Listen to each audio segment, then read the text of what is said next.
Terima kasih Ustadz telah menyempatkan waktunya untuk kembali bersama-sama dengan kita dan teman-teman semua di malam Rabu ini untuk bersama-sama kita mengharapkan wajah Allah dan mendapatkan ilmu yang bermanfaat. Silakan Ustadz dengan saat semua berpaling. Ya.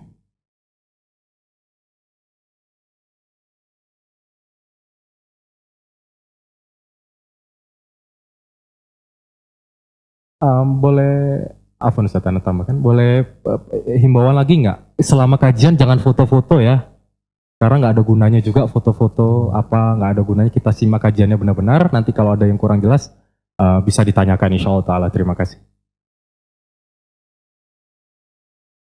Assalamualaikum warahmatullahi wabarakatuh. Waalaikumsalam warahmatullahi wabarakatuh. Alhamdulillah hamdan katsiran tayyiban mubarakan fi kama yuhibbu rabbuna wa radha, wa salatu wassalamu ala nabiyyina Muhammad wa ala alihi wa sahbihi wa man sara ala nahjihi bi ihsanin ila yaumidin, wa ba'd. Alhamdulillah, kita panjatkan puji dan syukur kita kepada Allah Subhanahu wa taala atas segala nikmat dan karunia Allah berikan kepada kita.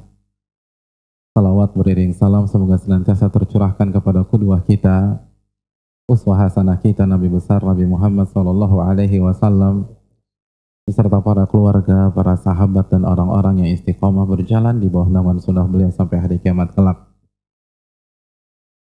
Rekan-rekan yang dirahmati oleh Allah Subhanahu wa taala, hadirin sekalian, malam ini kita akan berbicara tentang kuis yang disampaikan oleh host tadi. Sebuah peperangan besar yang terjadi di tahun 9 Hijriah. Perang yang bernama Perang Tabuk. Malam ini kita akan berbicara tentang salah satu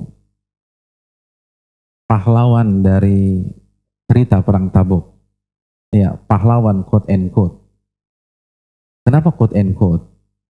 Karena kalau kita bicara pahlawan di sebuah peperangan, maka biasanya kita akan berpikir dia seorang panglima perang. Dia seorang pasukan pemanah yang handal. Dia pasukan berkuda yang gagah berani. Tapi tidak pada pahlawan kita yang satu ini. Peran dia di Perang Tabuk bukan sebagai panglima, bukan garda depan, bukan pasukan pemanah, bukan pasukan berkuda. Beliau bukan Khalid bin Walid yang selalu memimpin pasukan umat Islam dan gak pernah kalah. Justru pada perang ini dia tidak punya andil sama sekali. Karena dia tidak ikut perang. Dia khilaf. Dia miss. Dia nggak ikut. Tapi justru ketidakikutsertaan dia di Perang Tabuk, kesalahan dia, kekhilafan dia, mengantarkan dia sebagai pahlawan dari sisi yang lain, inspirator bagi orang-orang yang mungkin pernah melakukan kesalahan dalam hidupnya, orang-orang yang mungkin pernah khilaf, pernah melakukan hal bodoh. Cerita ini akan menginspirasi kita. Iya, orang yang tidak ikut perang, padahal tidak ada uzur sama sekali, murni karena kekhilafan, kebodohan. Tapi justru nama beliau yang termasuk paling disebutkan oleh para ulama,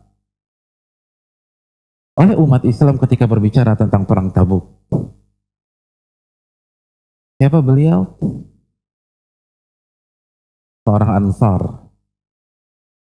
seorang ahli suffah, seorang anak muda yang bernama Ka'ab bin Malik radhiyallahu ta'ala an.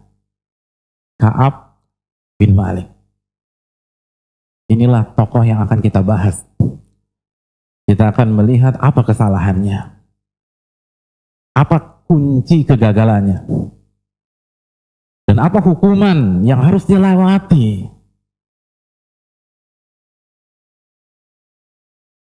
Namun karena ketepatan sikap dia bisa merubah sosok yang awalnya zero to hero di perang Tabuk. Rekan-rekan yang dirahmati oleh Allah Subhanahu wa Ta'ala,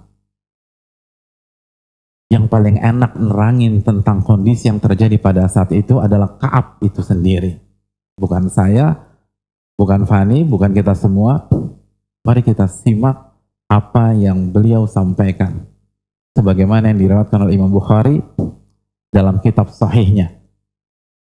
Beliau awali cerita beliau dengan sebuah statement, lam atakhallaf an Rasulillahi sallallahu alaihi wasallam fi ghazwatin ghazaha illa fi ghazwati Tabuk. Ka'ab bercerita gimana proses kejadiannya. Beliau mengatakan, aku tidak pernah absen dalam peperangan yang dilakukan oleh Rasulullah sallallahu alaihi wasallam kecuali perang Tabuk. Ghaira anni takhallaftu anhu fi ghazwati Badar. Tapi aku juga pernah sih nggak ikut perang di perang Badar. Tapi tidak ada satupun orang yang dicela ketika tidak ikut perang Badar. Kenapa? Ka'ab menceritakan karena pada saat itu Nabi tidak ingin perang. Beliau dan umat Islam ingin mendatangi karavan orang-orang musyrik untuk mengambil harta mereka yang tidak mereka bisa bawa ketika hijrah dari Mekah ke Madinah. Tapi qadarallah, Allah takdirkan terjadi peperangan Badar. Nabi berangkat bukan untuk perang di perang Badar. Oleh karena itu saya nggak ikut. Karena awalnya bukan untuk perang. Beliau ingin menceritakan, saya nggak pernah mangkir, saya nggak pernah absen, saya nggak pernah mundur. Badar aja saya nggak ikut karena itu awalnya bukan perang. Kalau perang saya akan ikut. Saya nggak pernah absen dari peperangan kecuali perang Tabuk. Allahu Akbar. Bayangkan seseorang anak muda yang selalu ikut perang. Ada beberapa peperangan secara umum ya yang dilakukan Nabi SAW. Ada berapa perang? Hah? Ada berapa perang? 3? Yang 3 angkat tangan, yang 3. 4? 5? 6? Kok absen semua nih? 28 perang. Dan beliau ikut semua. Kecuali Badar dan Tabuk. Allahu Akbar. Jadi beliau alumni perang Uhud. Alumni perang Banu Nadir. Alumni perang Banu Mustalik. Alumni perang Khandaq. Alumni perang Quraidah, alumni perang Khaybar, ikut di Sulhul Hudaybiyah, jalan kaki dari Madinah ke Hudaybiyah, lalu balik lagi karena dilarang untuk umrah oleh orang-orang musyrik. Beliau adalah alumni Fatu Mekah. Allahu Akbar. Beliau ikut ketika pembukaan kota Mekah. Beliau alumni perang Hunain. Beliau alumni perang Taif. Semua beliau ikuti. Dan ini testimoni beliau sendiri. Hadirin, kita sedang berbicara tentang tokoh besar, anak muda. Ketika terjadi perang Tabuk, usia beliau 35 tahun. Karena beliau lahir 26 tahun sebelum Hijriyah. Sebelum hijrah. Dan perang Tabuk jatuh pada tahun 9 Hijriyah. Ini anak muda yang luar biasa. Dan yang menariknya, beliau bukan orang kaya. Beliau ahli suffah. Tapi punya jasa besar bagi Islam. Jadi nggak perlu nunggu jadi kaya untuk memiliki jasa bagi Islam. Tidak butuh jadi orang kaya untuk melakukan apa yang bisa kita lakukan untuk agama Allah Jalla wa'ala. Beliau ahli suffah. Antum tahu ahli suffah apa? Nggak punya rumah, tidur di masjid. Di saf paling belakang Masjid Nabawi. Ka'ab bin Malik. Tapi pada saat itu beliau tidak ikut perang Tabuk karena miss. Rekan-rekan yang dirahmati oleh Allah SWT, ini pelajaran bagi kita. testimoni dan pembukaan yang dibawakan oleh Ka'ab bin Malik ini memberikan pelajaran bahwa untuk beramal soleh, untuk berubah, itu nggak cukup dengan kekuatan kita, nggak cukup dengan pengalaman kita, nggak cukup dengan power kita, nggak cukup dengan jam terbang kita. Jangan mentang-mentang punya jam terbang dalam dunia dakwah, Anda bisa dijamin istiqomah. Enggak.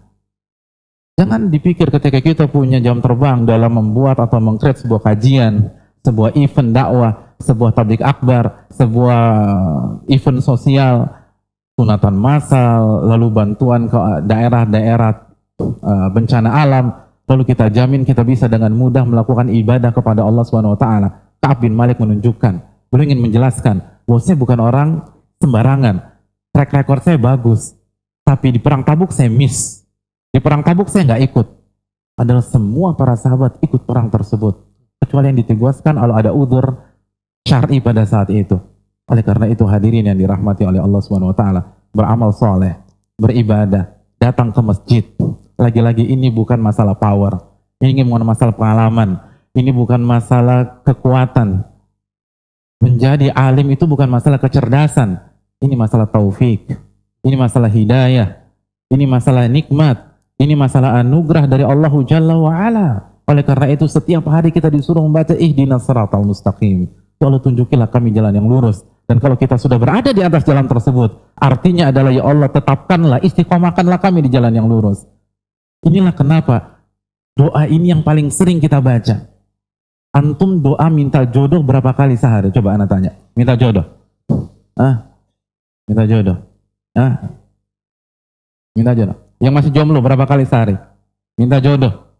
Jujur. Ini normal apa enggak sih? Minta jodoh. Berapa kali minta jodoh? Berapa? 4? 5 kali. Yang udah merit minta jodohnya berapa kali sehari? Itu berapa? 4 kali. Oh, masa kali yang udah meritnya 4 kali sehari. Tapi minta hidayah 17 kali dalam sehari. Ihdinas siratal mustaqim. Tidak ada doa yang lebih banyak kita baca dibanding ihdinas siratal mustaqim. 17 kali. Kalau kita nggak baca doa ini, salat kita nggak sah. La salata liman lam yaqra bi Fatihatil kitab. Nggak ada salat yang sah jika nggak baca surat Al-Fatihah. Dan kalau antum hanya membaca surat Al-Fatihah sampai iyyaka na'budu wa iyyaka nasta'in, Allahu akbar, salat subuh antum nggak sah. Salat zuhur antum nggak sah. Harus dibaca ihdinas siratal mustaqim. Dan kalau antum termasuk yang mengikuti madhab bahwa makmum cukup diam ketika imam membaca secara jahar, di sisi Allah antum ikut membaca, karena bacaan imam adalah bacaan makmum menurut madhab tersebut. 17 kali sehari minimal. Ini menunjukkan bahwa kita butuh hidayah, kita butuh taufik, kita butuh kekuatan dari Allah Jalla wa'ala. Oleh karena itu syiar kita la haula wa la quwata illa billah. Tidak ada daya dan kekuatan kecuali dengan pertolongan Allah Subhanahu wa taala. Ka'ab bin Malik menunjukkan kepada kita bahwa orang yang pengalaman perangnya 20-an kali bisa miss dalam masalah ini. Hadirin yang dirahmati oleh Allah Subhanahu wa taala. Lalu beliau juga menyampaikan, saya juga pernah ikut Bai'at Aqabah. Bai'at yang dilakukan Nabi SAW dengan orang-orang Madinah sebelum Nabi hijrah. Oleh karena itu Ka'ab bin Malik adalah seniornya orang-orang Ansar. Seniornya orang-orang Madinah yang masuk Islam sebelum Nabi SAW hijrah ke sana. Dan kata Ka'ab bin Malik, dan saya lebih bangga dengan Bai'at Aqabah dibanding Perang Badar. Walaupun Perang Badar lebih famous, lebih terkenal daripada Bai'at Aqabah. Mungkin sedikit di antara kita yang tahu Bai'at Aqabah. Pulang dari sini bisa googling, bisa searching, bisa tanya Mbah Google. Bukan pada saat ini kesempatan untuk kita mengkaji. Tapi benar kata Ka'ab, Perang Badar lebih terkenal daripada Bai'at Aqabah. Padahal Bai'at itu sangat presisius. Dan beliau termasuk satu dari 70 orang Madinah yang ikut Bai'at tersebut. Janji dan sumpah setia dengan Nabi SAW.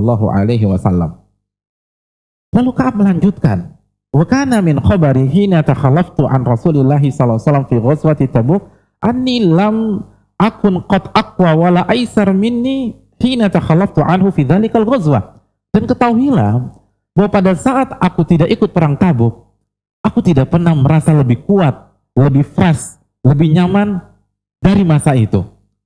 Jadi Ka'ab bin Malik yang mengatakan, pada saat aku nggak ikut perang, itu aku sedang fit-fitnya, sedang fresh-freshnya, sedang kuat-kuatnya. Aku nggak ikut perang bukan karena aku sakit. Aku nggak ikut perang bukan karena aku down, bukan karena aku demam berdarah, tipes, malaria, flu ontak dan seterusnya. Aku sehat. Dan perlu diketahui, dan ini Ka'ab bilang sendiri, pada saat itu aku punya 2 unta, 2 kuda, 2 kendaraan. Dan di perang-perang sebelumnya, di 20 perang sebelumnya, aku nggak pernah punya 2 kendaraan.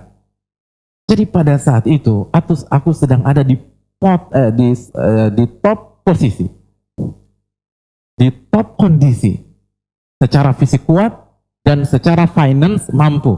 Karena kita tahu bersama, peperangan pada zaman Nabi itu modal sendiri. Kita diajak aja belum tentu mau, padahal semua gratis. Pada zaman itu, udah semangat, tapi nggak punya duit, nggak bisa berangkat. Pada saat itu, Ka'ab punya 2 kuda. Beliau ingin menjelaskan kepada kita bahwa beliau tidak ikut perang Tabuk tanpa udzur syar'i. Nggak ada udzur. Dan itu gentlenya para sahabat. Jadi nggak banyak alasan. Kalau salah, bilang salah. Kalau nggak ada udzur, bilang nggak ada udzur. Kalau nggak macet, bilang macet. Bilang nggak macet, kan begitu. Beda dengan kita, banyak alasan, banyak trik, banyak ini. Sahabat gentle. Saya nggak ikut perang tanpa udzur. Bukan karena sakit gigi, bukan karena sakit vertigo, karena jadi harus tidur siang, bukan juga cantengan dan seterusnya. Beliau fair. Saya nggak ikut perang tanpa udzur. Padahal saat itu saya sedang fit-fitnya. Lagi-lagi amal soleh bukan sebatas kekuatan. Betapa banyak orang ke gym mampu mengangkat barbel 20 kilo, 30 kilo, tapi dia tidak bisa mengangkat kelopak matanya pada saat adzan subuh berkumandang. Ini bukan masalah kekuatan. Orang banyak anak muda hobi running, hobi jogging, 10 kilo dia lahap, 20 kilo kelab, tapi masjid 500 meter tidak bisa dia datangi. Hadirin yang dirahmati oleh Allah, minta kepada Allah hidayah, minta kepada Allah taufik. Amal soleh bukan masalah kekuatan. Mari kita lanjutkan. Ka'ab melanjutkan cerita beliau. Walam yakun Rasulullah SAW yuridu ghazwatan illa warra bighairiha hatta kana tilkal ghazwah. Dan di perang Tabuk, Nabi menggunakan cara yang berbeda. Biasanya di setiap peperangan, Nabi tidak sebutkan lokasi peperangan. Dan kalau lokasi peperangan ada di utara, beliau akan membawa pasukan ke selatan dulu, baru ke utara. Kalau lokasi peperangan ke timur, maka beliau mungkin akan bawa ke selatan atau ke utara atau ke barat, baru nanti ke timur. Untuk mengecoh mata-mata dengan minimnya teknologi pada saat itu. Jadi mata-matanya juga tradisional. Jadi ketika misalnya mata-mata lihat Nabi ke timur, mereka pikir spotnya A begitu, padahal Nabi ingin ke arah barat. Tapi di perang Tabuk tidak. Nabi belak-belakan. Nabi buat pengumuman, kita akan ke Tabuk. Kita akan ke Tabuk. Dan Tabuk tempat yang sangat jauh. Tempat yang sangat berat. Tapi beliau belak-belakan di sana. Fihurin syadid. Antum tahu Madinah Tabuk itu berapa kilo? Madinah Tabuk 620-an kilo. 620-an kilo. Jakarta mana? Malang. Malang, enggak, Pak. Solo 570-an kilo. Solo berapa? 571. Madiun. Madiun 640-an kilo. Orang Madiun, Mas. Supir akap, bukan juga? Oh, bukan. Lu nggak masalah, supir akap halal. Mulia daripada makan riba dengan jadi supir akap. Tenang, jangan emosi. Antum kalau ditanya, iya kan, kecuali kalau anda bilang pekerjaan haram baru tersinggung. Ini pekerjaan halal terhormat, supir akap, asal jangan lupa sholat. Jadi bayangkan Jakarta Madiun, atau bayangkan fihurin syadid, di panas yang luar biasa. Karena pada saat itu terjadi di musim atau puncak musim panas. Kalau sekarang kita mungkin Juli Agustus atau Juni Juli Agustus. Panasnya luar biasa panasnya. Itu suhu kota Madinah bisa di atas 50 derajat. Atau bayangkan antum jalan kaki atau naik onta 620-an kilo dalam kondisi 50-an derajat. Allahu Akbar. Makanya kan orang-orang munafik komporin. Kata mereka, la tanfiru fil hur. Jangan kalian berangkat di musim panas seperti ini panas. Bisa kebakar kulit kita. Apa jawab Allah Subhanahu wa taala?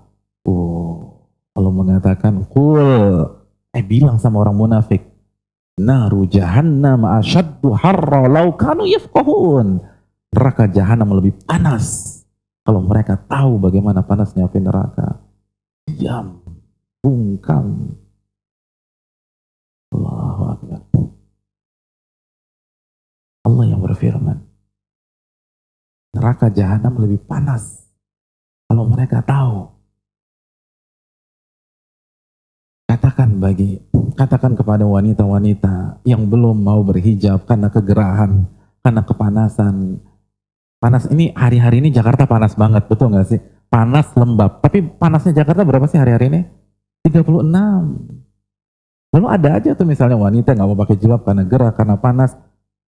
Bilang sama dia, naru jahannam asyaddu harra law kanu yafqahun. Neraka jahanam lebih panas, Mbak, kalau Mbak mengetahui. Ini jawaban Allah tabaraka wa ta'ala. Dan Nabi sudah pernah mengalami lebih parah dari itu, di atas 50 derajat. Perjalanan sangat jauh. Dan yang harus dilewati adalah mafaza. Apa mafaza? Mafaza adalah salah satu trek yang paling ditakuti bagi orang yang berjalan di padang pasir. Mafaza adalah trek di mana di sana banyak gunung-gunung pasir. Gunung, tapi terbuat dari pasir. Yang dengan mudah pindah tempat tuh gunung. Jadi tuh gunung pindah, begitu tertiup angin. Jadi nggak ada patokan. Jadi kalau sebulan yang lalu antum lewat di sana, gunungnya ada di kilometer 70. Sekarang antum ke sana, gunungnya udah di kilometer 67. Bingung gitu. Kalau coba antum mau ke, misalnya mau ke suatu tempat, antum kan pakai patokan, pakai plang. Kalau antum nggak tahu Masjid Al-Azhar, antum bilang, tapi antum punya teman yang sering nongkrong di Roti Bakar Edi, tapi dia nggak tahu Masjid Al-Azhar. Ya mungkin ada orang begitu ya, nongkrong Roti Bakar Edi nggak tahu Al-Azhar. Masjid Al-Azhar bagaimana? Ya udah antum dari Roti Bakar Edi terus jalan berapa meter terus masuk pintu masuk. Tapi kalau Roti Bakar Edinya pindah gimana? Kan bingung dia. Pindah ke Palmerah misalnya, kan gimana? Bingung kalau itu mafaza. Berubah-ubah, nggak jelas, nggak ada patokan. Coba kalau Waze ada, kalau patokannya pindah-pindah juga nggak berfungsi. Jadi Waze nggak berfungsi di mafaza. Gimana repotnya coba? Kita di Waze masih salah juga gitu. Wastaqbala adadan katsira.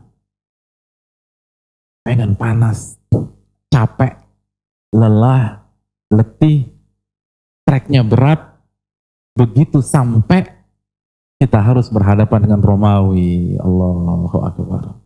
Romawi. Kekuatan terbesar pada saat itu. Kekuatan terbesar. Antum yang suka jalan-jalan, kalau mau ke air terjun kan harus capek dulu jalan berjam-jam, tapi begitu lihat air terjun semua hilang. Ini lagi jalan capek-capek, setelah ketemu Tabuk, Romawi. Oh, berat. Hadirin yang dirahmati oleh Allah Subhanahu wa taala. Dan di waktu yang sama di Madinah sedang panen kurma.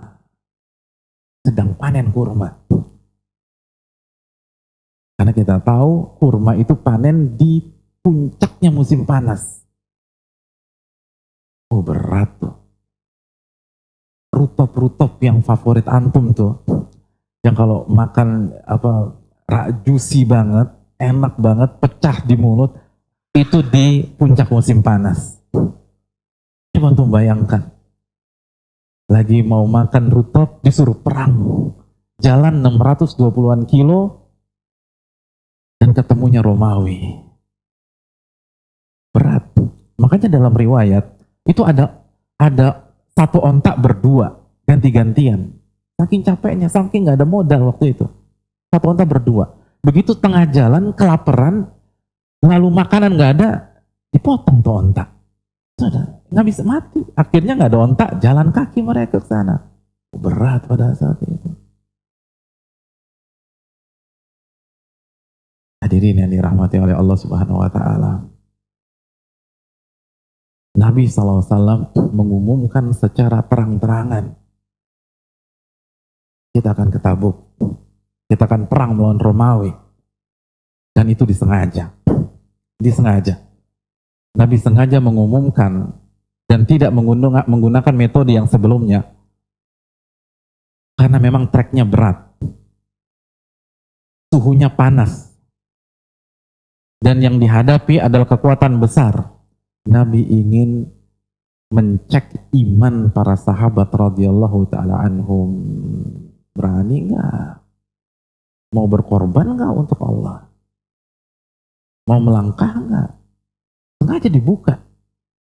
Nabi ingin lihat siapa mukmin, siapa munafik, siapa yang masuk Islam, siapa yang ngaji, siapa yang sholat, siapa yang ikut pengajian karena ada tendensi dan kepentingan, dan siapa yang karena Allahu Jalla wa'ala.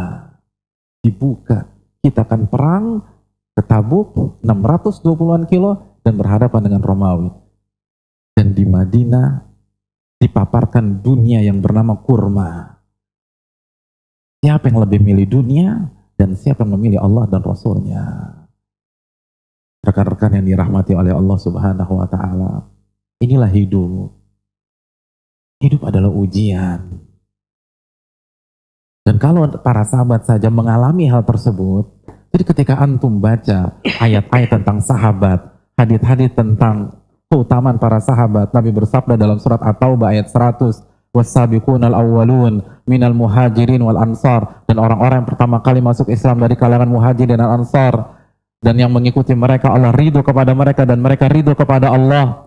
Kalau antum mendengar sabda Nabi SAW, "Khairun nasi qarni thumma alladhina yalunahum," sebaik-baik manusia adalah generasiku.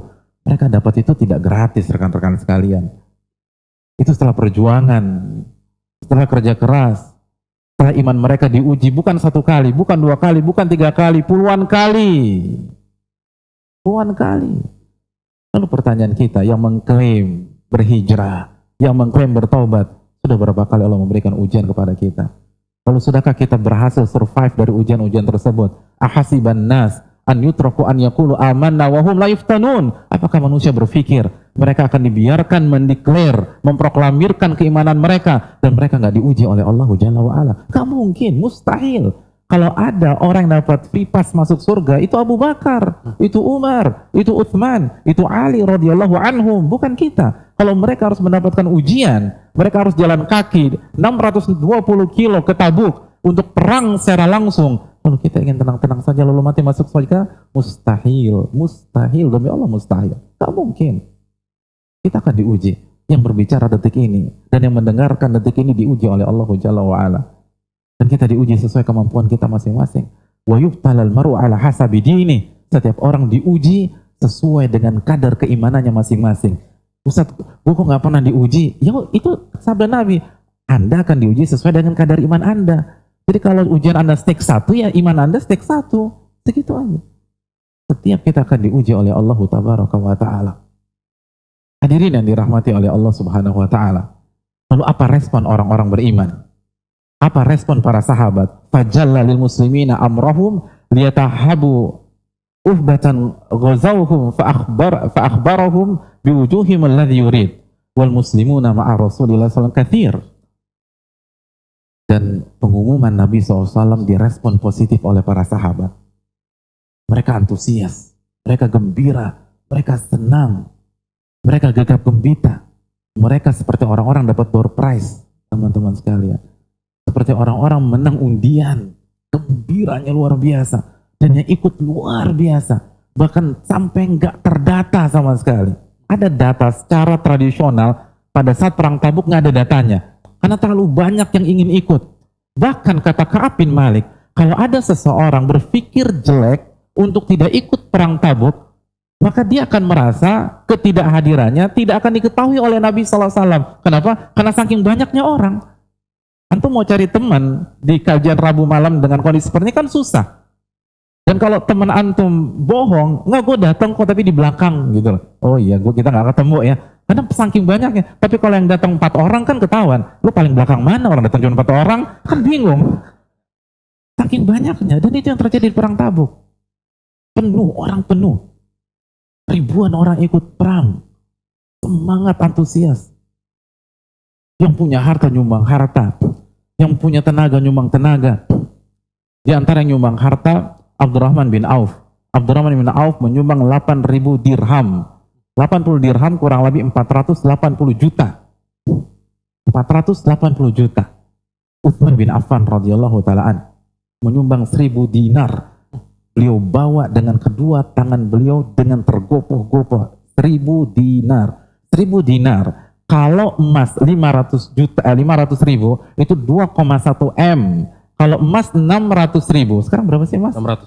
Nah, kalau 600 ribu berarti 2,5 M. 2 tangan, ya Rasulullah. Allah. Ditambah 300 unta perang. Unta perang, 300 unta. Kalau satu unta 100 juta atau 200 juta, 300 unta. Makanya kata Nabi SAW ke Utsman bin Affan, "Mal darra ibna Affan ma ya'malu hadzal yaum." Mulai hari ini, apapun maksiat yang dilakukan Utsman bin Affan akan diputihkan oleh Allah Subhanahu wa taala. Allahu akbar. Tapi apakah Utsman bin Affan senang? Lalu main perempuan besoknya? Oh, enggak. Lalu mabok? Enggak. Radhiyallahu anhu. Malaikat malu sama beliau.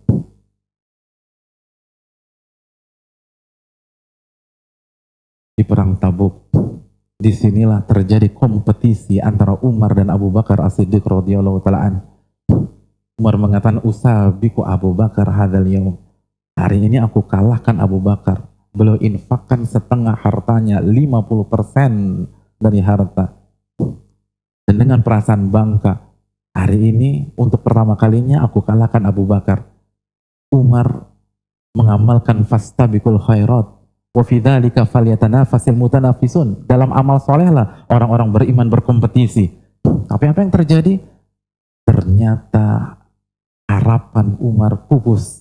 Abu Bakar kembali mengalahkan diri beliau. Abu Bakar menyumbangkan seluruh hartanya untuk Allah dan Rasulnya radhiyallahu ta'ala, seluruhnya 100%. Lalu Nabi bertanya kepada Abu Bakar radhiyallahu ta'ala, apa yang kau tinggalkan untuk istri dan anak-anak? Apa jawab Abu Bakar? As-Siddiq, orang yang paling beriman kepada Nabi SAW, yang paling beriman kepada Allah Subhanahu Wa Taala.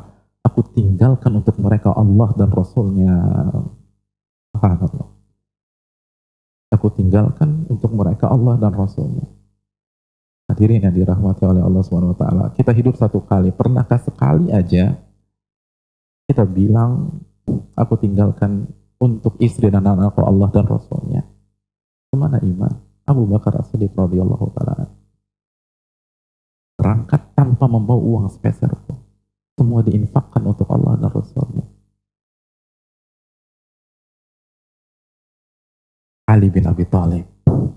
Ali bin Abi Thalib.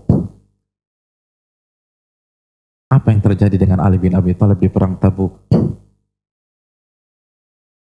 Nabi mengamanati kota Madinah ke Ali bin Abi Thalib. Ali, engkau tidak ikut perang. Stay di kota Madinah. Tolong jaga anak-anak dan para wanita serta orang-orang sakit. Kalau antum jadi Ali bin Abi Thalib, gimana perasaan antum? Alhamdulillah. Bener nih. Tenang aja Rasulullah, clear, beres. Ya kan? Tinggal duduk di kursi santai, makan rutop, kurma muda, dan berpikir berapa beruntungnya kita di saat yang lain jalan kaki 600 kilo, kita santai-santai di rumah. Dan alasan kita jelas, disuruh Rasul Shallallahu Alaihi Wasallam. Hadirin, Tabuk 600 kilo itu bukan PP, pergi doang. Bolak-balik 1.200. Hadirin, itu kalau kita jadi ahli. Begitu Nabi mengatakan, saya mandatkan kota Madinah untuk engkau ya Ali. Apa kata Ali? Atukhlifuni fil madinati ma'as sibyan ala sibyani wan nisa. Ya Rasulullah, engkau tinggalkan aku di kota Madinah hanya untuk menjaga wanita dan anak-anak. Nggak begini dong ya Rasul. Saya protes. Saya mau ikut. Yang lain berangkat, saya ditinggal di sini. Yang lain perang, saya disuruh jaga anak-anak. Yang lain perang, saya disuruh jaga wanita. Nggak bisa. Saya mau ikut. Allahu Akbar. Ini ditinggal perang. Nggak terima. Nggak diterima. Radhiyallahu ta'ala anhu. Itu alasan kenapa kita doakan mereka. Allah ridho kepada mereka. Tapi bukan Rasulullah kalau nggak punya jawaban untuk Ali bin Abi Thalib.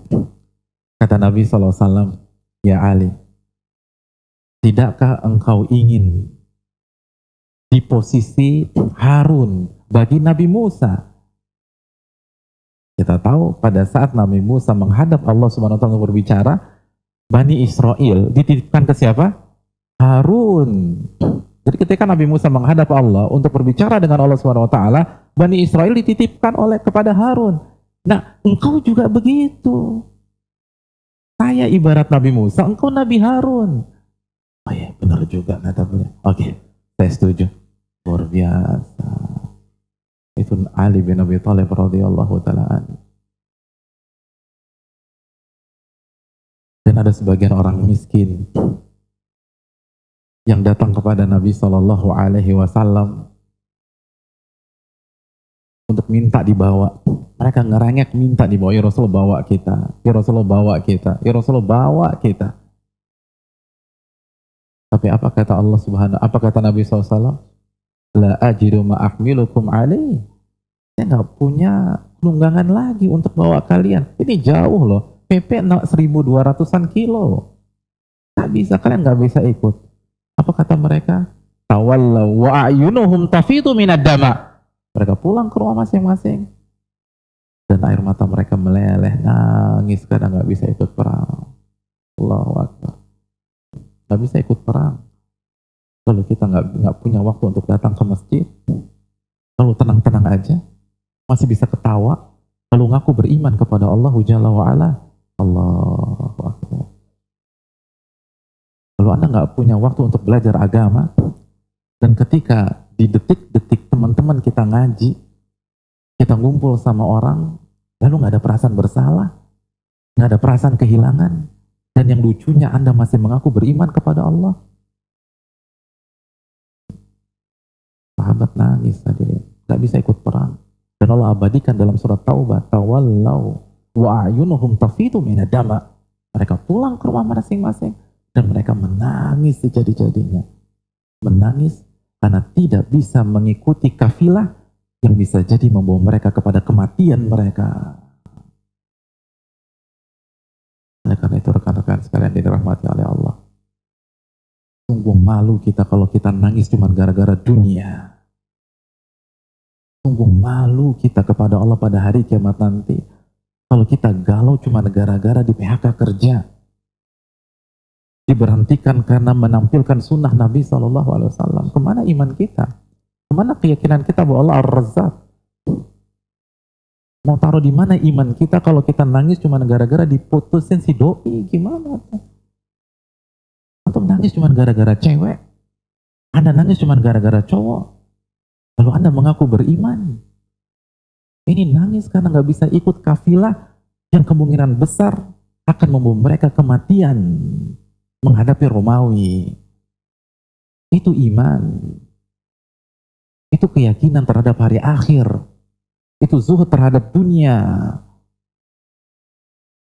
Bukan klaim yang sering diucapkan oleh orang. Allah akan uji kita, hadirin yang dirahmati oleh Allah. Allah akan uji baik yang berbicara maupun yang mendengarkan. Rekan-rekan yang dirahmati oleh Allah Subhanahu wa taala. Itu yang terjadi dengan orang-orang beriman. Dan ini yang menceritakan ini Ka'ab bin Malik langsung. Hadirin. Otofiktu abduli kay atajahas ma'ah. Fa'arji walam akti syai'ah. Maka aku pun keluar rumah untuk bersiap-siap, untuk beli perbekalan. Lalu nanti di packing, siap berangkat bersama Nabi SAW. Jadi beliau mau belanja di pasar, lalu beliau packing nanti di rumah. Tapi apa yang terjadi? Begitu saya pulang ke rumah, saya nggak bawa apa-apa, kata Ka'ab. Jadi begitu mau jalan belanja, beli perbekalan, beli makanan, beli minuman mungkin, beli air, ternyata ketemu teman, ngobrol dulu. Lagi jalan lagi, ketemu teman, kongko dulu, ngobrol panjang lebar. Gila, udah mau maghrib ya, yaudah gue pulang dulu ya. Yuk, pas pulang, iya, belum lengkap nih, list masih belum dicontreng. Ya udah besok aja, besoknya berangkat lagi. Niatnya mau belanja perbekalan, ketemu teman lagi, ditelepon klien suruh ketemu rapat.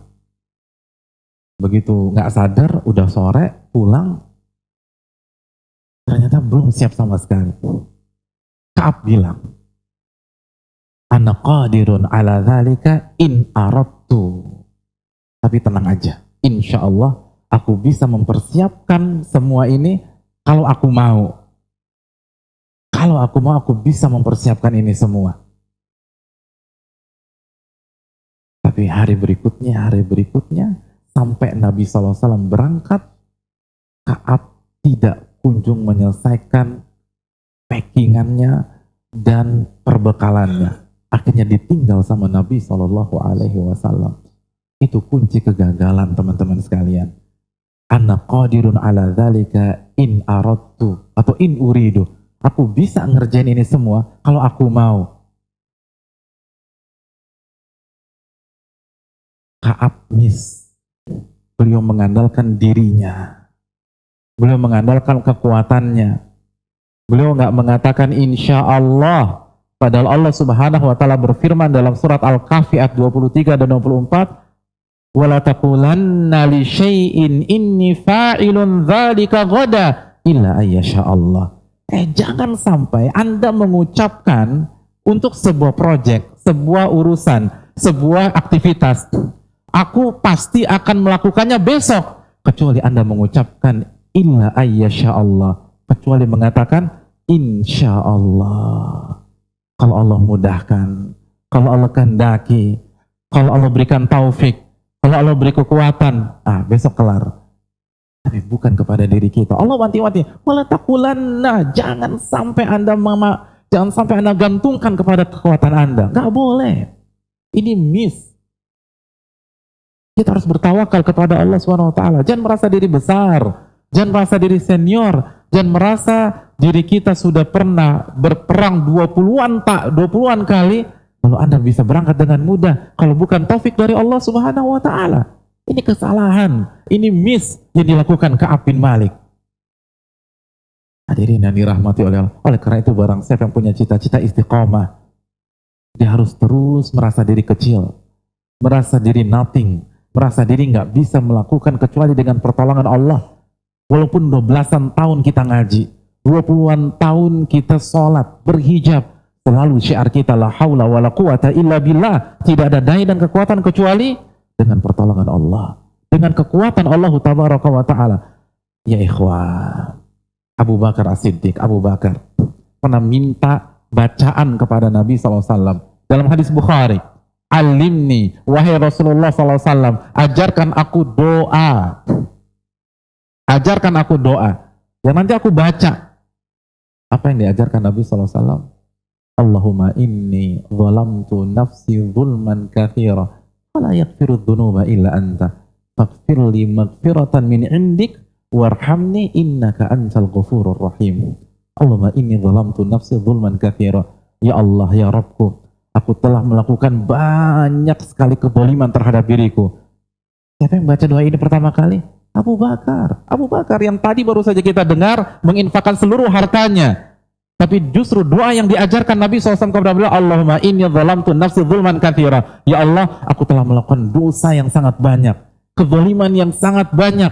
Kenapa Nabi mengajarkan doa ini kepada Abu Bakar? Padahal raport Abu Bakar luar biasa. Jasa-jasa Abu Bakar luar biasa. Ibadahnya Abu Bakar luar biasa. Keikhlasan Abu Bakar diabadikan oleh Allah Subhanahu wa taala. Dalam surat apa? Surat Al-Lail. Wa sayujannabuhal atqa. Dan neraka akan dijauhkan dari orang yang bertakwa. Siapa orang bertakwa dalam ayat ini? Abu Bakar. Silakan baca tafsirnya. Alladzi yu'ti malahu yatazakka. Abu Bakar itu kalau nyumbang untuk mensucikan dirinya. Allah yang jamin, Allah yang garansi. Abu Bakar kalau ngasih uang bukan riya, bukan sum'ah, bukan pencitraan, tapi yatazakka. Wa ma li ahadin indahu min ni'matin tujza. Dan kalau ngasih orang, dia nggak pernah karena merasa hutang budi. Jadi beda sama kita. Kita dibaikin orang baru baik sama dia. Kita kalau banyak di antara kita baru bisa traktir orang kalau dia duluan traktir kita. Abu Bakar nggak pernah demikian. Nggak pernah ada orang punya hutang budi kepada Abu Bakar, tapi tetap ngasih, tetap berinfak, tetap bersedekah. Illa butigha'a wajhi rabbihil a'la wa la sawfa yarda. Beliau hanya ingin mencari ridho Allah Subhanahu wa taala. Orang yang seperti ini diajarkan doa, Allahumma inni zalamtu nafsi zulman katsira. Ya Allah, aku telah melakukan banyak kezaliman. Doa ini diberikan kepada Abu Bakar agar kita semua gak pernah mengandalkan diri sendiri. Selalu minta pertolongan kepada Allah. Selalu minta advice kepada Allah. Makanya ulama kita mengatakan, siapa di antara kita kalau ada masalah yang pertama kali dihubungi Allah sebelum manusia? Siapa di antara kita? Siapa di antara kita ketika ban bocor di jalan yang pertama kali dihubungi Allah? Bukan derek, bukan. Bukan montir kesayangan, bukan. Begitu lihat ban bocor, angkat tangan doa, Allahumma a'inni, Allahumma a'inni. Siapa di antara kita? Siapa di antara ketika ada kesusahan, ketika kita dizalimi, ketika dituntut orang dan dibawa ke pengadilan, yang pertama kali kita hubungi Allah, bukan tim legal kita. Ketika sakit, yang kita hubungi pertama kali Allah. Hadirin, ini kunci istiqamah. Kalau orang sekaliber Ka'ab bin Malik gagal gara-gara ucapan ini, bagaimana kita? Kalau orang yang jadi ahli suffah, yang aktivitasnya selalu di Masjid Nabawi, yang ikut Bai'at Aqabah, yang ikut 20-an peperangan, gagal beramal soleh di perang Tabuk karena mengandalkan diri, lalu mungkinkah kita sukses? Siapa kita? Sudah berapa perang kita ikuti? Sudah berapa uang yang kita infakkan di jalan Allah? Tak mungkin berhasil, mustahil. Makanya ini konsep para ulama, meminta pertolongan kepada Allah. Itulah alasannya kenapa Imam Bukhari setiap mau menulis sebuah hadis dalam bukunya istikharah, minta petunjuk kepada Allah, istikharah. Berapa jumlah hadis dalam Sahih Bukhari? Kalau semuanya di total itu 9.000-an hadis. Berarti untuk satu buku 9.000-an istikharah. Pertanyaan buat kita semua, berapa kali kita istikharah seumur hidup? Paling 1 kali, pas mau merit kan begitu. Dan meritnya cuma sekali lagi, itu celakanya. Hadirin yang dirahmati oleh Allah Subhanahu wa taala. Gimana kita dengan ulama? Lihat para ulama, sampai judul buku mereka itu menunjukkan mereka tergantung sama Allah. Buku-buku yang menjadi bestseller di dunia Islam, yang menjadi legenda di dunia Islam. Fathul Bari, karya Al-Hafidz Ibnu Hajar. Fathul Bari, karya Ibnu Rajab, Syarah Sahih Bukhari. Lalu Imam Syaukani punya buku tafsir yang judulnya Fathul Qadir. Apa arti Fathul Bari, Fathul Bari, Fathul Qadir? sifat itu artinya pembuka. Al-Bari nama Allah, Al-Qadir nama Allah. Maksudnya mereka ingin mengatakan, saya nggak akan bisa menulis buku seperti ini kalau tidak dibuka oleh Allah Subhanahu wa Ta'ala. Allahu Akbar. Sampai judul buku aja menunjukkan cerminan mereka tawakal kepada Allah. Makanya mereka sukses. Maka mereka jaya. Jangan mengandalkan kemampuan kita. Antumul fuqara ilallah. Kalian itu miskin, kerdil, gak punya apa-apa di hadapan Allah. Bagaimana mungkin kita mengandalkan diri kita untuk beribadah kepada Allah Subhanahu wa Ta'ala? Teman-teman yang dirahmati oleh Allah Subhanahu wa Ta'ala, kita lanjutkan sedikit lagi. Ba'da huruj, thumma lam yuqaddar dzalika li. Thumma qadawtu farajatu wa lam aqdi syai'an falam yazal yatamada bi hatta asra'u wa tafarata al-ghazwu fahamamtu an arhal faudrika fayalaitani fa'altu thumma lam yuqaddar dzalika li. Tapi kata Ka'ab, ini Ka'ab ngaku sendiri, ketika kafilah sudah berjalan, kafilah perang sudah berjalan, saya masih berharap, tenang aja, saya kan anak muda, saya kuat. Insya Allah saya susul mereka. Insya Allah saya kejar. Saya punya kuda yang kuat. Gak apa-apa. Insya Allah saya nyusul. Saya packing cepat, saya berangkat. Tapi ternyata ada lagi kendala. Ternyata nggak jadi packing. Nggak jadi packing. Dan akhirnya beliau tidak sampai dan tidak menyusul Nabi SAW. Ini pelajaran bagi kita. Jangan suka menunda. Jangan suka menunda. Salah satu prinsip orang gagal itu besok. Saya akan begini. Jangan bilang besok sekarang. Besok gua tobat. Besok gua ke masjid. Besok gua akan sholat. Tenang aja. Azan tuh 5 menit lagi. Begitu azan, tenang. Qomat di sini 10 menit setelah azan. Begitu qomat, kita lihat imamnya dulu siapa. Imam ini bacanya panjang, tenang aja. Baru takbiratul ihram. Rakaat kedua, kata Pak Ustadz, jamaah itu didapat kalau dapat rakaat terakhir, tenang aja. Akhirnya nggak dapat sholat jamaah sama sekali. Ka'ab menunda, miss dalam hal ini. Makanya ulama mengatakan at-taswif, menunda-nunda, itu salah satu bala tentara iblis. Bala tentara iblis. Jangan menunda. Begitu juga dengan taubat. Jangan pernah nunda taubat. Nanti aja. Di usia tua buat taubat. Pak Ustadz, Nabi meninggal di usia berapa? 63. Ya udah kalau gitu gue tobat 62 Pak Ustadz. Nggak bisa. Nggak bisa begitu. Itu logika Anda. Ingat, logika menunda yang digunakan oleh Ka'ab miss. Kalau Ka'ab saja gagal dengan menggunakan kaidah ini, apalagi kita. Kalau sosok yang sudah 20 kali ikut perang dengan Nabi, begitu menggunakan teori menunda, gagal, lalu Anda berpikir bisa sukses? Nggak mungkin. Makanya Luqman Al-Hakim pernah wasiatkan kepada anaknya, jangan pernah mengatakan saya taubat besok, karena Anda nggak akan taubat. Untuk karena dua faktor. Faktor yang pertama, kalau Anda tidak berhasil taubat hari ini, maka besok akan lebih susah. Karena besok stadium penyakit maksiat Anda lebih parah. Saya ingin tanya, setiap penyakit kalau dibiarkan dari hari ke hari, stadiumnya semakin naik atau semakin turun? Semakin naik. Begitu juga dengan dosa. Kalau kita 40 tahun buat dosa, itu tobatnya setengah mati. Berarti karat di dalam hati kita itu udah 40 tahun umurnya. Nggak mudah untuk tobat. Makanya kan para ulama mengatakan, jika Anda melihat ada orang di usia 40 tahun belum bertobat kepada Allah, faksil yadaika minhu, udah cuci tangan aja deh. kayaknya nggak ada harapan tuh orang. Bukan berarti nggak mungkin taubat, tapi harapan kecil.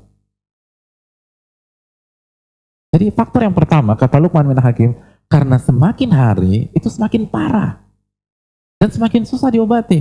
Kalau hari ini aja Anda gagal, maka besok lebih susah lagi. Faktor yang kedua, kematian.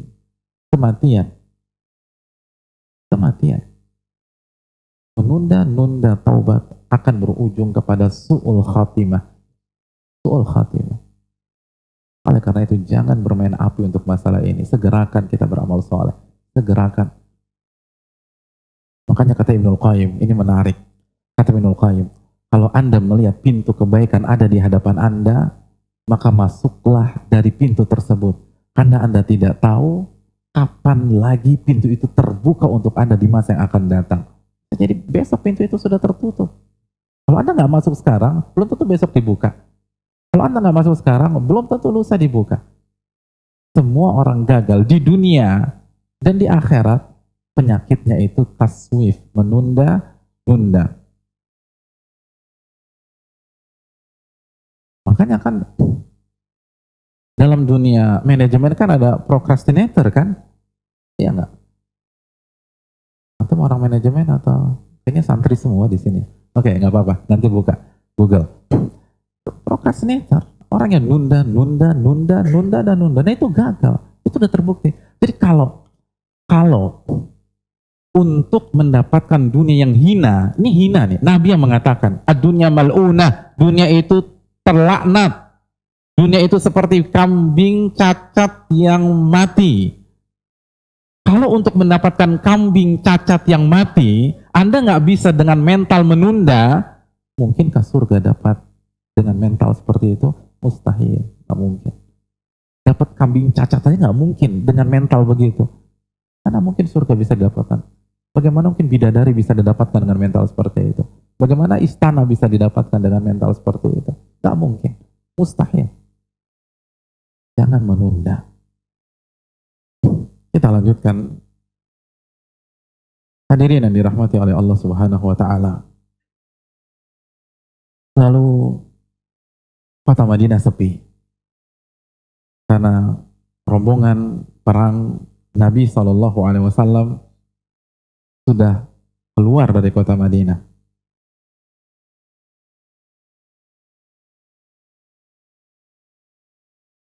Begitu kota Madinah sepi, apa kata Ka'ab?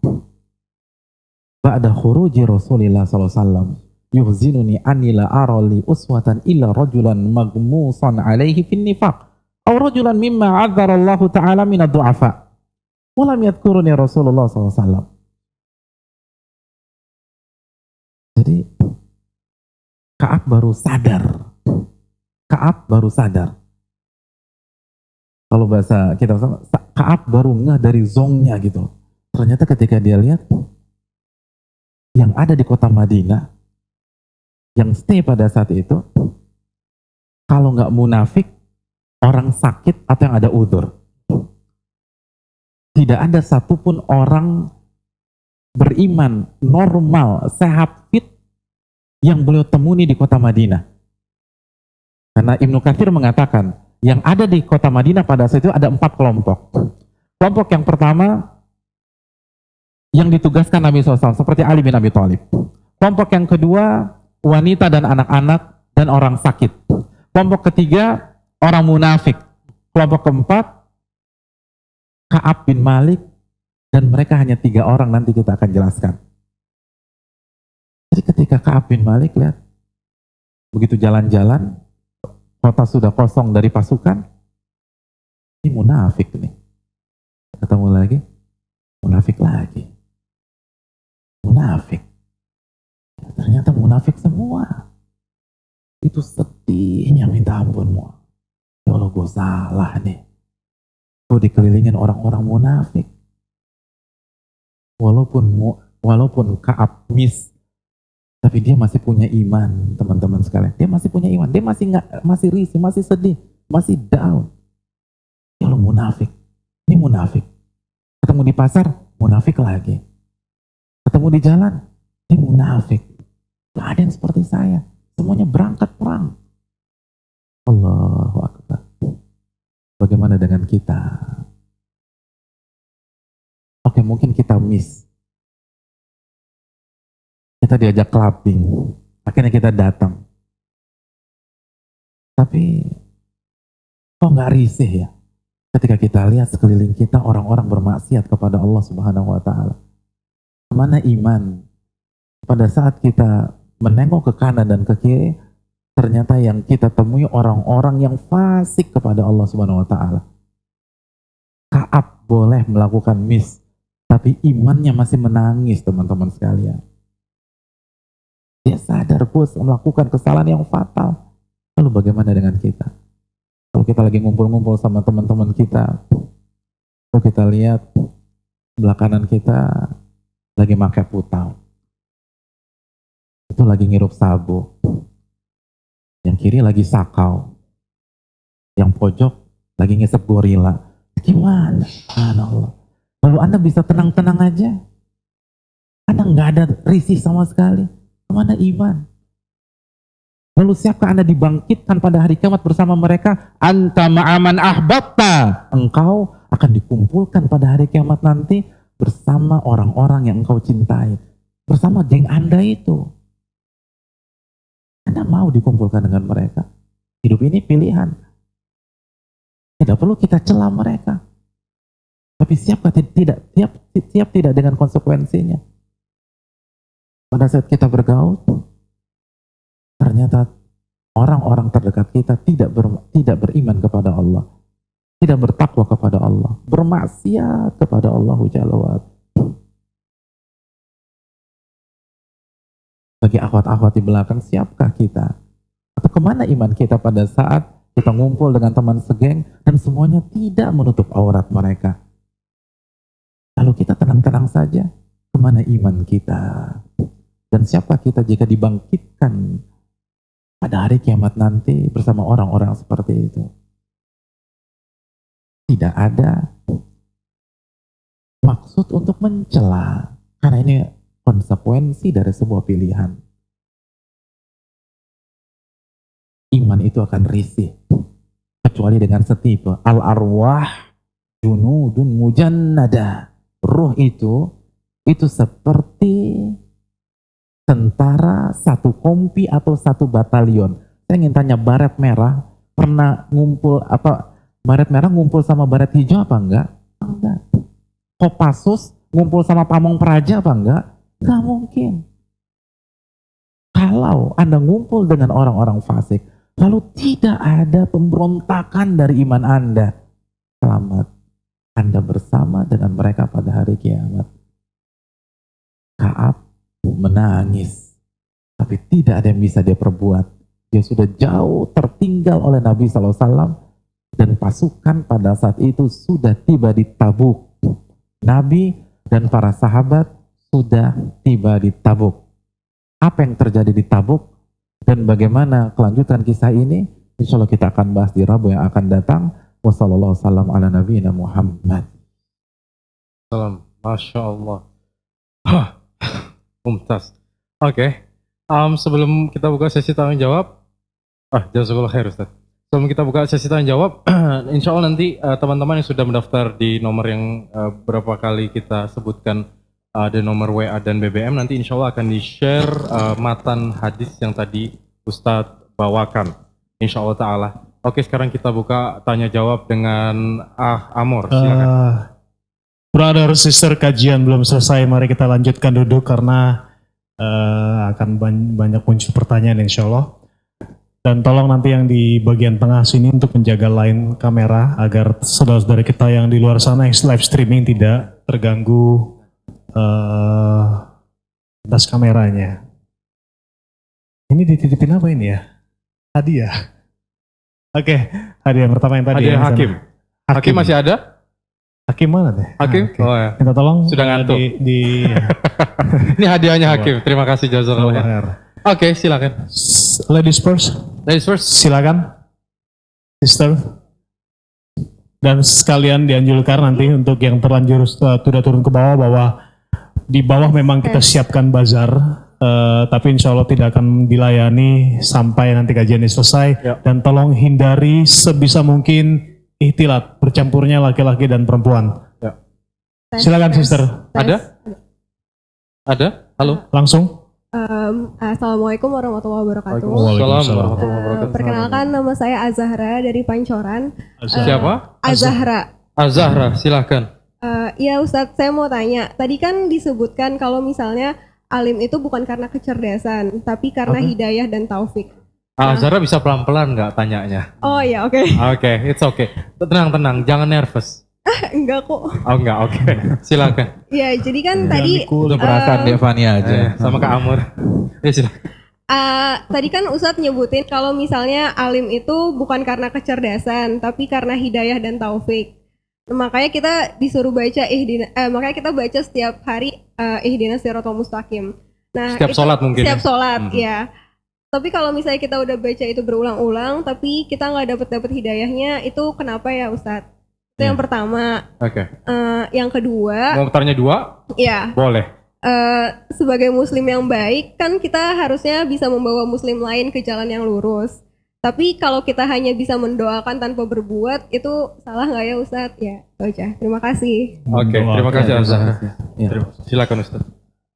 Siapa tadi namanya? Azahra. Az-Zahra. Azahra. Az-Zahra Pancoran. Ya, terima kasih Mbak Az-Zahra.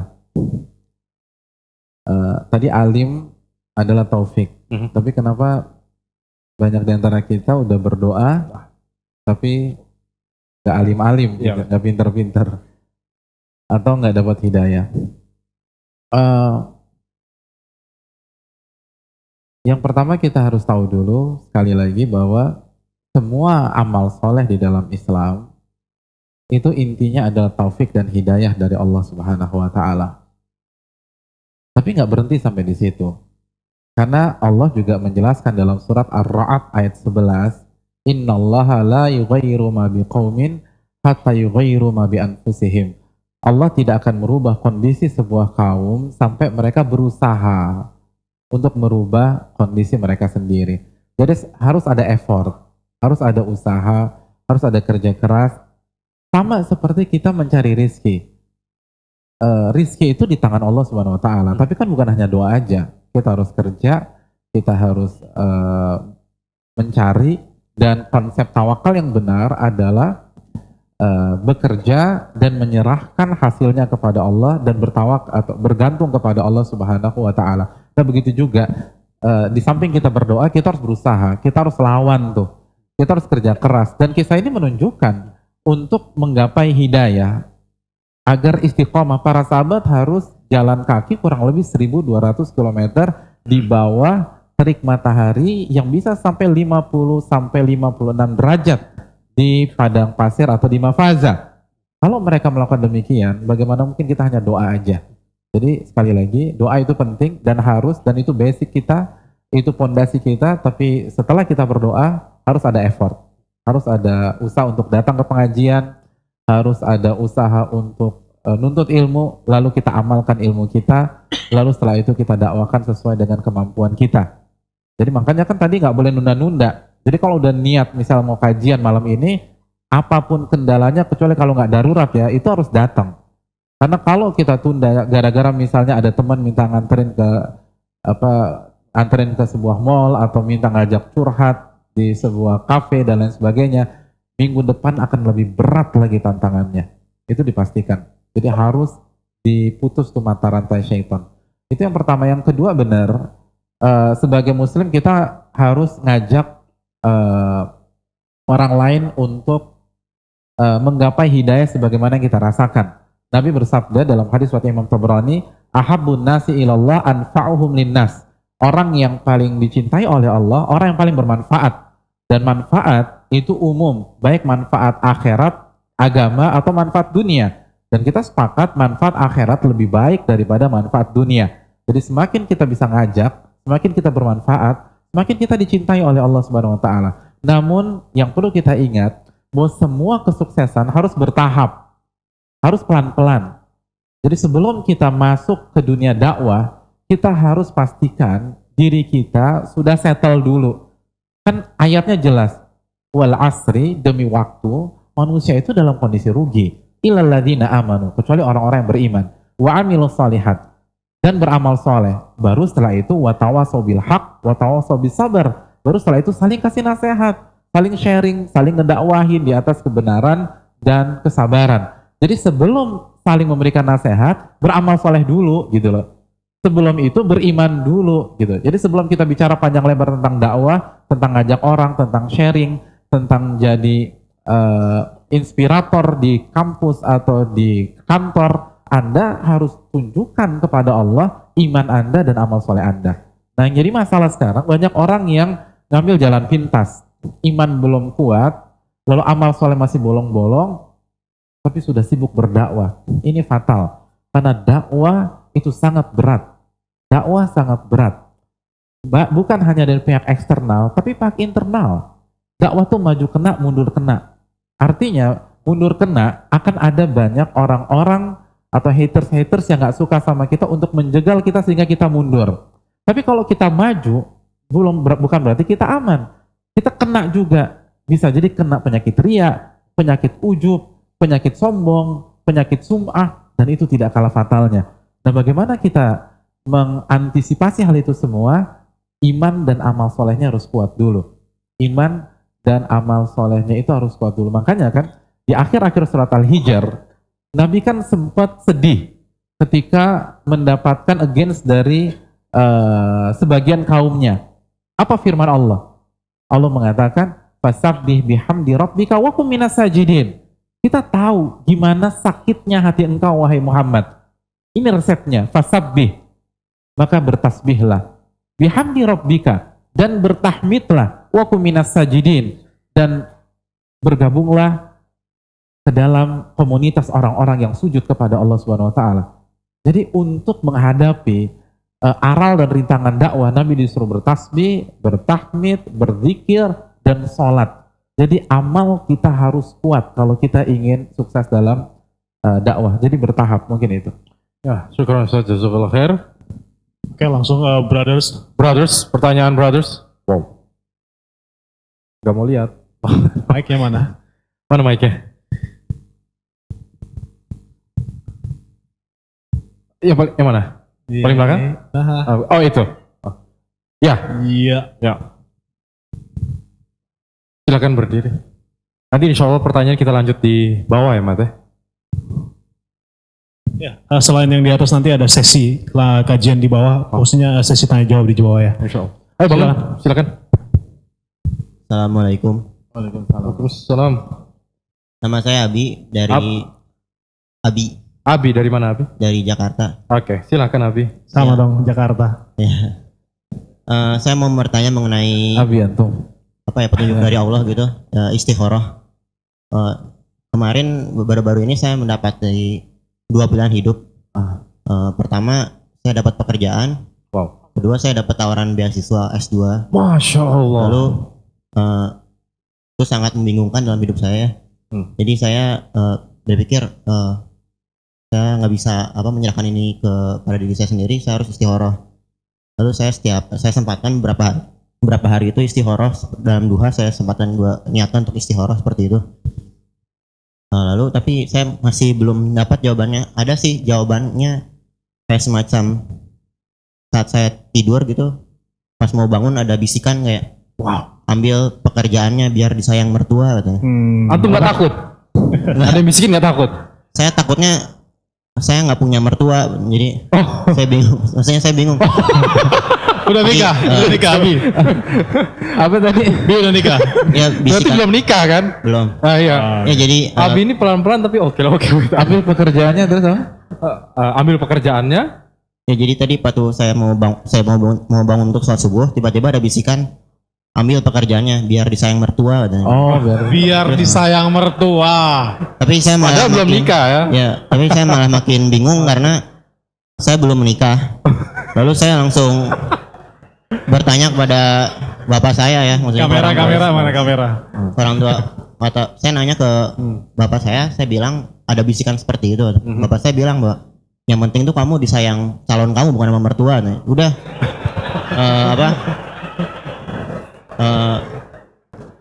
Lalu bapak saya Men, ini serius loh. Iya benar. Bagus nih pertanyaannya. Terus bapak saya bilang ambil aja S2-nya gitu. Nah, saya makin bingung karena ada Oke. bisukan itu, dan juga dari ada orang tua udah mulai ada pendapat gitu, di mana pendapat Oke. orang tua kan ridhonya Allah, ridhonya orang tua juga gitu. Jadi saya akhirnya menetapkan untuk melepas pekerjaan tersebut dan mengambil beasiswa.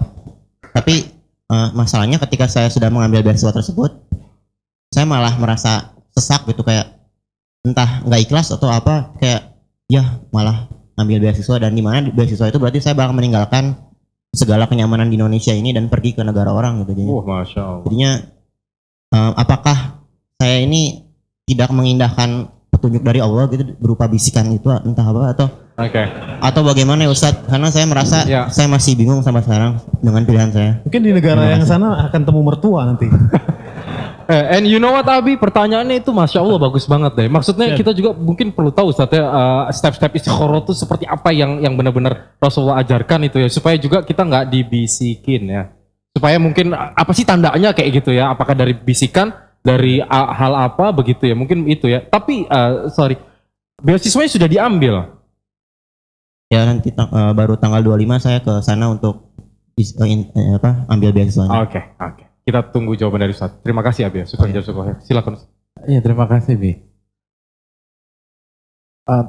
Timbul pertanyaan apa tanda jawaban dari istikharah yang kita lakukan? Kan itu selalu jadi polemik di tengah-tengah masyarakat.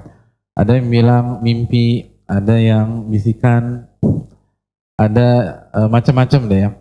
Yang menariknya teman-teman sekalian, tidak ada satupun dalil atau hadis yang valid, hadis yang sahih yang menjelaskan secara pasti tentang tanda atau jawaban dari hasil istikharah kita. Oleh karena itu banyak para ulama peneliti menyatakan bahwa jawabannya ada pada redaksi doa yang kita baca. Jadi jelas tidak ada satupun dalil tentang mimpi, tidak ada satupun dalil tentang bisikan dan seterusnya. Tapi bisa jadi gitu, bisa jadi dari mimpi atau yang lain. Tapi intinya gini deh. Intinya pastikan hal yang kita istikharahkan itu mubah atau hukumnya sunnah atau fardu kifayah.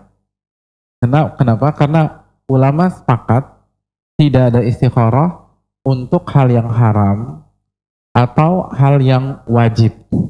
Begitu loh. Hal yang haram dan hal yang wajib. Misalnya antum diajak main judi di MBS Singapura. Wow. Gue istikharah dulu ya bro. Nggak bisa. Ini jelas main judi di MBS pula. Nggak bisa istikharah. Jadi sekali lagi istikharah itu untuk hal mubah, untuk hal sunnah, untuk hal yang fardu kifayah. Jadi pastikan dulu nih jurusannya gimana, terus kondisi di sana apa namanya halal atau haram dan lain-lain. Nah kalau itu sudah dipastikan, lalu kita istikharah, yang berikutnya yang harus kita lakukan hanya berikhtiar semampu kita. Nanti Allah kabulkan doa kita. Karena kita sudah berdoa, Allahumma in kunta ta'lam anna hadal amra khairun li fi dini wa ma'ashi wa akibati amri ajiri amri wa ajiri. Ya Allah, jika engkau tahu dan engkau pasti maha tahu. Jika perkara ini yang terbaik untukku, untuk agama, dunia, masa depanku di dunia maupun di akhirat, maka fakdur huli, maka takdirkanlah, buat dia kejadian. Yang kedua, fayassir huli, mudahkan.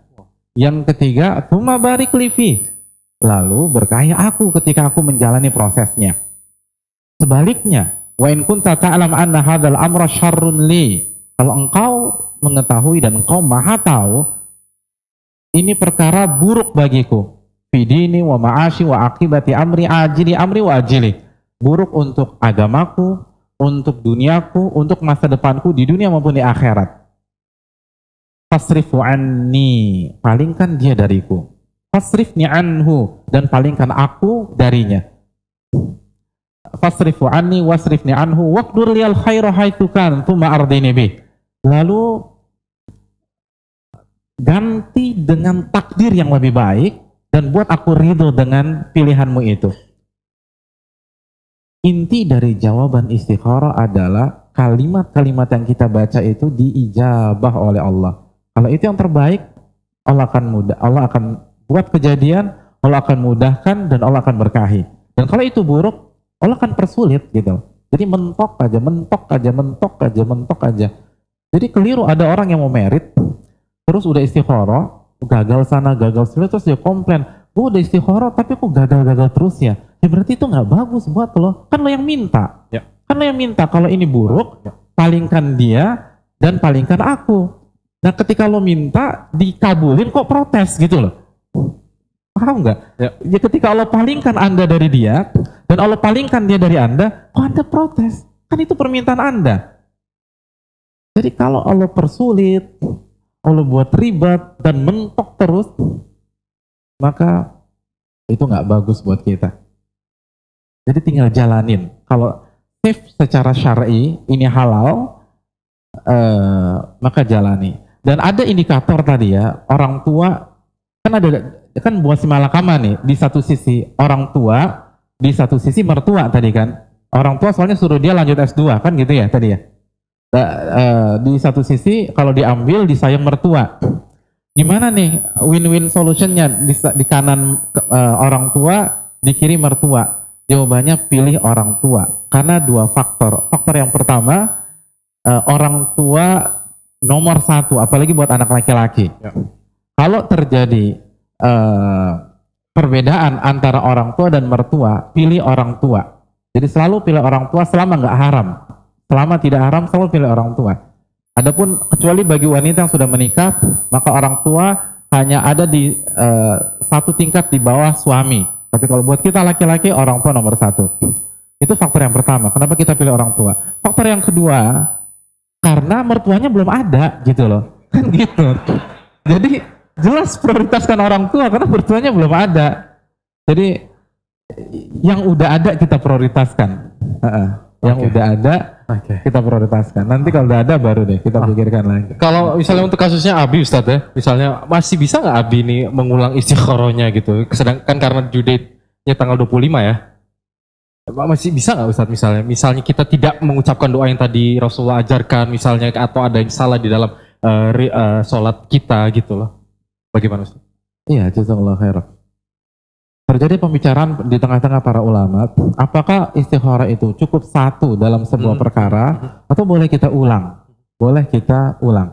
Dan walau ta'ala misal dengan keterbatasan ilmu saya yang sangat dangkal, saya lebih condong pada pendapat ulama yang menyatakan boleh diulang-ulang.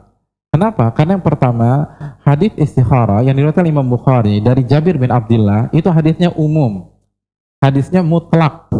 Kalau mutlak itu boleh satu, boleh dua, boleh tiga, dan seterusnya. Yang kedua, pernah dilakukan oleh beberapa sahabat, mereka istikharah berulang-ulang sampai kejadian atau sampai Allah takdirkan yang lebih baik lagi. Jadi boleh diulang-ulang, dan ingat permintaan orang tua itu salah satu indikator kuat tentang masalah ini. Ya. Oke, begitu Abi. Tadi masih ada kesempatan insya Allah untuk mendapatkan yang terbaik yang nanti jadi pilihan Abi insya Allah. Ada yang mau ditambahkan Abi? Cukup ya. Cukup. Jadi Semoga cepat ketemu mertua ya sayang. dan semoga tidak ada bisikan-bisikan lagi. Dan untuk sisters nggak usah nunggu Abi, nanti yang belum masih jomblo langsung pulang aja. Ya emang pengumuman standar kan, kita untuk sister harus kajian langsung pulang, yang masih jomblo. Padahal masih dilanjut. Oke, seperti kita Close, oke. Kita buka sesi pertanyaan tanya jawab di bawah. Jadi malam ini sesi kajian kita berakhir, tapi stay dulu. Kita belum bubar, jangan bangun dulu karena masih. Iya, yang pertama insya Allah kajian kita masih berlanjut karena ini baru part 1 di kisah Ka'ab bin Malik. Insya Allah ta'ala kita akan ada part 2 dan part 3 dan part 4 insya Allah. Dan untuk di akhir sesi ini kita meminta Ustadz untuk memberikan kesimpulan untuk pembacaan hadis yang sampai tadi itu. Silakan Ustadz. Iya, terima kasih jazakallahu khair atas pertanyaannya. Summary dari kajian kita, yang pertama bahwa setiap kita pasti punya pengalaman gagal dalam masa hidupnya. Ini juga terjadi dan dialami oleh seorang pemuda yang punya track record 20-an berjihad bersama Nabi SAW. Dan yang kedua, ternyata sebab kegagalannya adalah karena miss dalam bertawakal kepada Allah dan mengandalkan kemampuan diri sendiri. Dan sekali lagi, kalau itu tidak berhasil dengan beliau, apalagi dengan kita. Yang ketiga, salah satu penyebabnya karena suka nunda-nunda. Suka nunda-nunda. Maka bagi kita, jangan pernah gunakan mental ini jika ingin sukses di dunia maupun di akhirat.